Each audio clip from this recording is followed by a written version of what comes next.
आपके साथ शीतल पांडे और आप देख रहे हैं चर्चा आज की न्यूज चैनल। देखिए दिन भर की तमाम खबरें सच्चे और तीखे तेवरों के साथ। तब तक के लिए रुक करते हैं आज की अहम खबरों पर। सरदार पटेल की 150वीं जयंती पर देश भर में 150 किलोमीटर पदयात्रा, सांसद ज्ञानेश्वर पाटिल ने दी शुभकामनाएं। देश के लौह पुरुष सरदार वल्लभ भाई पटेल की 150वीं जयंती के अवसर पर प्रधानमंत्री नरेंद्र मोदी ने एक अनोखी पहल की है।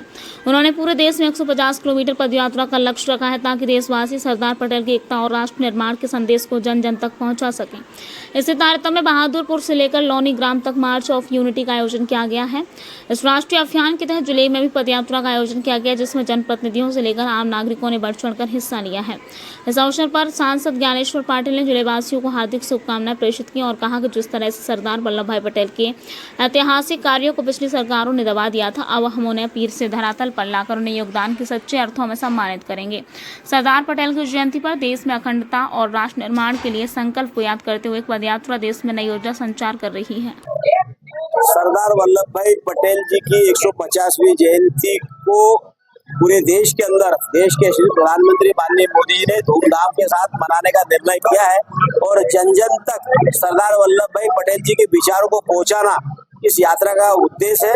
और देश भरे में सारे संसदीय क्षेत्र में 3-3 दिन एक गांव से दूसरे गांव 8-10 किलोमीटर तक के पैदल सारे एकता के भाव के साथ चलकर उनके संदेश को पहुंचाना। पूरे देश के अंदर 150 किलोमीटर की पदयात्रा का भी आयोजन किया गया है, जिसमें पूरे देश के सभी अलग अलग हिस्सों से उस यात्रा में लोग सम्मिलित हो गए। ये मार्च फॉर यूनिटी कार्यक्रम हुआ है लोनी से बहादुरपुर तक।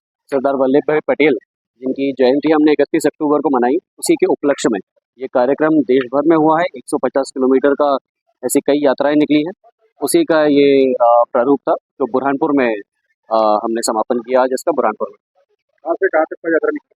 लोनी से बहादुरपुर।